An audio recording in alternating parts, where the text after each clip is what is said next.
Hello and welcome. In this presentation, I will talk about how we can use cognitive load research to manage the cognitive load we place on teachers' explanations and resources.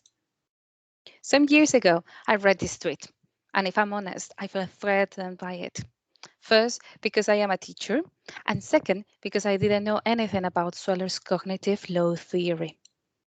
In 2019, Ofsted published an article advising teachers and school leaders to look into CLT as it forms a valuable part of the evidence based on effective practices in education.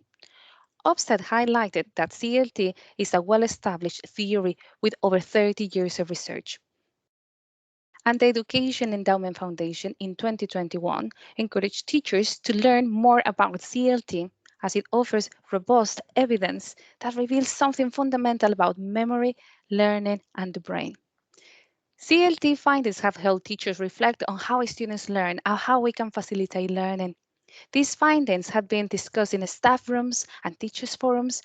However, one of the challenges that we must face as teachers is to self-evaluate how we applied this robust evidence into our practice.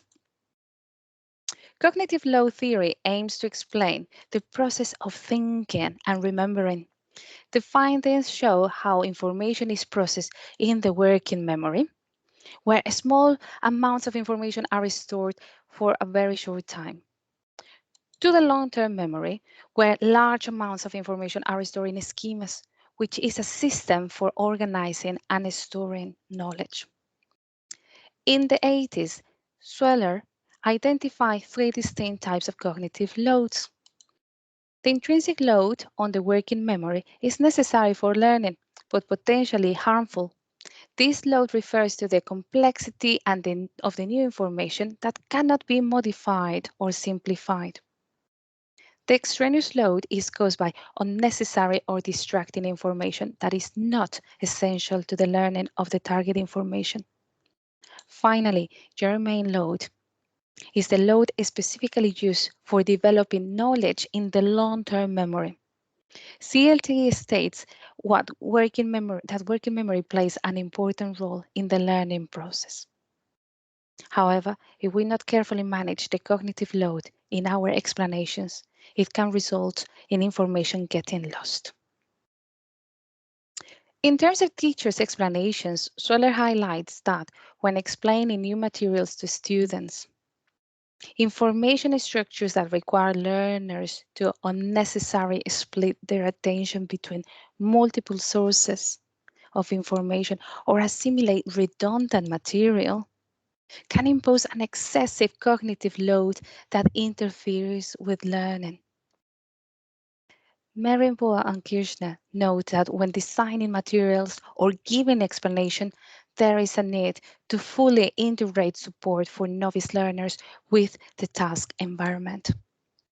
For example, CLT suggests that when we are teaching novices, it is better to take a scaffolded approach, as it will make sense to teach in small chunks and ensure that pupils obtain mastery in this before moving on to the next step.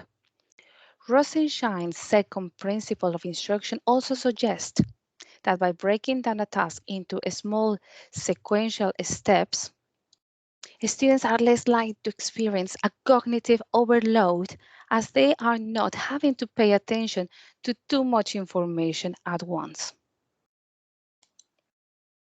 In addition, it is recommended a whole task approach, which is the coordination and integration of constituent skills from the very beginning. This can be in the form of worked examples. One of the advantages is that it facilitates schema construction and transfer performance.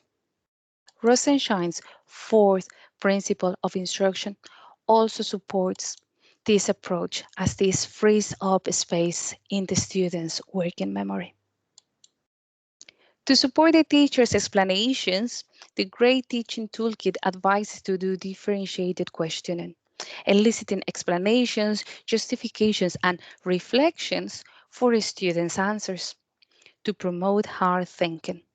Teachers identify what pupils already know to assess understanding and seek evidence on how the new knowledge is building on their existing knowledge. In the classroom, when I introduce a new topic, to decrease the cognitive load on my explanations, I start by modeling the language using sentence builders. With only a small amounts of new material at one time, and in order to not overload my students' working memory, we practice these small amounts of new material in a way that each student shows mastery before we move on to the next step. In order for this new material to be processed and move from working memory to long-term memory, we need to support and guide students' practice.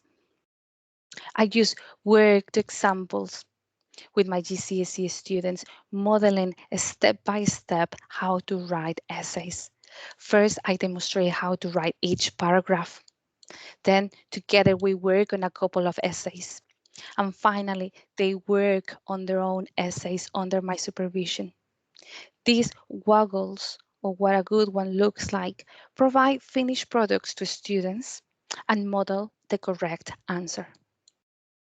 This is an example of scaffolded writing, also known as structure strips. We do a couple of these under my supervision before moving into free independent practice.